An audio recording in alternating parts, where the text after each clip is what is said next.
God bless you, everybody. Welcome back to the Illegitimate Game. Thank you for tuning in. I appreciate your support. Please like, subscribe, and share. If you enjoy this material, please leave comments. We can continue learning and talking. And it's all based on our relationship with God. That's where everything begins and ends. But I'm continuing with the series of the imaginary life. In this episode, I'm talking about the imaginary self. Sometimes we create these personas, these attitudes, these characters. Sometimes it's defense mechanism, sometimes it's pride.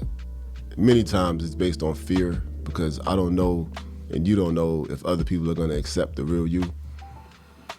At a very young age, we're taught this, especially going to public school because everybody gets picked on. At some point in time, every one of us has been bullied somewhere. Whether it was kindergarten, first grade, second grade, church, the streets, the neighborhood, your trailer park, your projects. I've met rich people who grew up in rich neighborhoods. And when I heard their stories, the rich people bully each other worse than us poor people did. That blows my mind. I can't relate to that. I didn't grow up rich.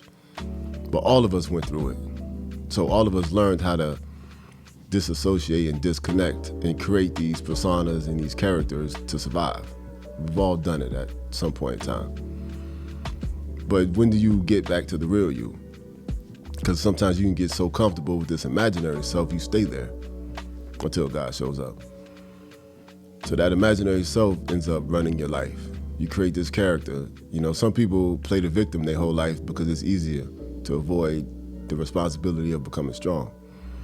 Some of us become the bully where you just look for other people to hurt because you're the one really hurting. It's this imaginary self. And now when we look at our children, I got 3 children, 23, 17, and 15. And they're growing up with the online thing. So now we have these online personas we create on social media. You look at somebody's page, their life looks perfect, but in real life, they're suicidal. In real life, they're miserable. Like this one lady I just seen, she went on a business show claiming to be an entrepreneur and making $1 million a year. A week later, because she went public, other people went and did the research because they actually wanted to work with her. But when they researched this woman, they found out she was lying about everything. She didn't have any money. She didn't have any businesses. She was tied to other people doing marketing, but they didn't have any money. So her entire online persona was exposed. She's fake. Now that's just one person, but many of us do it, and we do it on different levels. Because I look at your page, you look happy, happily married, happily successful. But on the inside, we're going through a lot of turmoil. You know, it's you're working jobs you don't like to buy a house to impress people that don't like you. So now you're in debt, which is the reality. The reality is we're working jobs we don't like, and now we have to pay for it. Like I always considered working a job you hate as a form of a free jail. Yeah, we appreciate the money, but you're doing something that doesn't make you happy. And I always push my kids, what do you like in life? That should be your job. Like my one son, my older son, plays the piano. I tell him all the time, play the piano. I know you want to be an engineer and an architect, but keep playing the piano too. All 3 of those could pay you. You know, the imaginary self says, yeah, be an engineer because of the status, the prestige, the money, it feels good. But what does your heart say? What does your soul say? What really makes you happy? The imaginary self worries about the image a lot and the ego a lot and what other people think about you. But what do you think about yourself? That's the reality. What does God think of you? What did God tell you to do? God told me to be a teacher and a thinker and a speaker and a writer.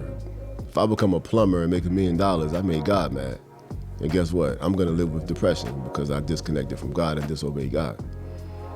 You might look at me and say, yo, that's a plumber with $1 million and he owns 8 trucks and he has 23 employees. But if I made God unhappy, guess what? I'm gonna live a long life of depression. And many of us, many of you are living lives of depression because you didn't do what God told you to do. And you can't explain it. It doesn't matter how many therapists you talk to, it doesn't matter how many drugs and medicines you take. That depression is gonna continue until you do what God told you to do. That's just life, ladies and gentlemen. No pill can fix that. No therapist, nobody can fix that. We have to do what God told us to do. So, imaginary self, how do we prevent that? Don't create an image you can't maintain. It's very easy to do. It's very easy to surround ourselves with certain people It's very easy to go online and post pictures. It's very easy to connect with friends in the community or even friends at your church, your job, your school. But if you create an image you can't maintain, it's gonna crumble. You don't wanna do that. One of the things I've learned recently, I say maybe in the last 4 or 5 years, is I needed to learn how to stop hiding my pain. It took me 40 years to learn that, because I always thought pain was a weakness. I always thought there was something wrong with me. But no, life is unfair. And we have to learn how to manage all of our emotions.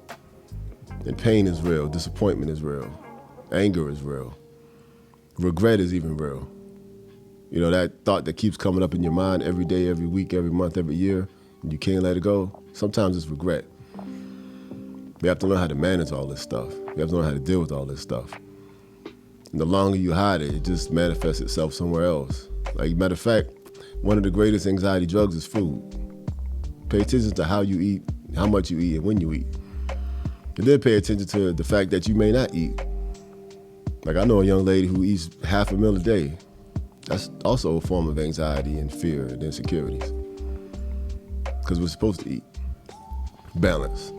The producer just talked about balance a minute ago. If you have good balance, your emotions and your spirit is probably balanced. But we hide the real you from ourselves, and we hide the real me from other people. Sometimes we can't even handle it. So we project this imaginary self.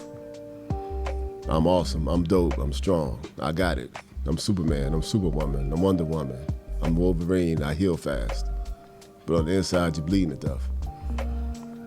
We have to learn how to live with the real you, and the real you is connected to the real God. So it always comes back to God. Because when you stare in that mirror long enough, you're gonna see the real you, and you're gonna hear God's voice. So what do? We stare in the mirror and cover ourselves in makeup. We stand in the mirror and cover ourselves with tattoos. It's the imaginary self. Because sometimes we're hiding pain, and we have to mask it. So I need a $3,000 sweater. I need a $10,000 necklace. Like, why? Now, there's nothing wrong with these things, but it's the heart behind it. It's the agenda behind it. It's the purpose behind it. That's what the Bible teaches us. Because there's the spirit of the law, and then there's the letter of the law. The point is, why? Are you wearing that $10,000 sweater because you hate yourself, or are you wearing it because you can afford it and you enjoy good art and good fashion? It's the heart behind it. Because this imaginary self, this one we project, the one that's online, when you want to have more friends online than you have in real life, you're hiding something. Why? I don't want to be hurt again. Why? I mean, that's fear. Because why are you assuming you're going to be hurt? So we always have to get to the root of the thing. Just like bitterness is a root. Love is also a root. Because if you're really a loving person, you're going to have more friends in real life than you have on the internet. Because real people are going to be with you. And when you're with real people, you're not going to be on your phone 24/7. You're going to be surrounded by your real friends and your real family members doing real things. The people I know in my life who are the most loving people, they don't live online.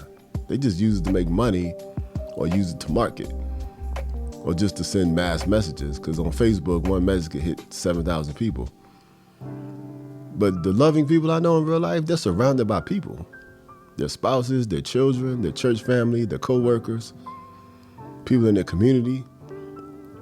The kids down the street come to their house because there's love there. They're the light in the community. But you have to be connected to God to live a life of love, because that root has to be attached to something. When your root is attached to God, you just pour out love in your speech, your attitude, your behavior, everything. But this imaginary self we create, sometimes it's a defense mechanism because they have to protect something, which is fear-based. So where did the fear come from? Did the fear come from past mistakes? Did it come from the devil? Did it come from your own insecurities because you're hiding and running from responsibility? And for those of you who follow this show, I talk about that a lot. Responsibility and accountability. Because a lot of our fear, worry, and anxiety comes from the fact that we can't handle accountability and responsibility. And that is because sometimes we're living this imaginary life. You want to be somebody you're not, and you don't want to be exposed. Because if you're really real, you're not going to walk around in fear. And when you understand God controls the end game, even if you do get hit, it's to make you stronger. It's to teach you a lesson or to teach someone else a lesson. But if God got you, it doesn't even matter. So we have to be attached to God, which means you have to be real. because God is not going to accept your fake persona. If I walk up to God and call myself super thug, he's not even going to acknowledge me because I'm lying. But if I walk up to God and say, yo, I'm a humble servant, I'm the teacher, I want to love people, I want to do the right thing, he's going to acknowledge me because now I'm being the real me. Because the real me is a friend, teacher, leader, mentor, writer. I like sports, I like music, but you have to be the real you when you stand in front of God. And we need to learn to be the real us when we stand in front of people, whether they like you or not. And it doesn't even matter if they like you because they're not God. So where's this fear coming from? The fear is because we live in this imaginary world and we don't want anyone to disturb our fantasy. So please, we have to check ourselves and make sure we're not living in this imaginary world that we don't want to be disturbed.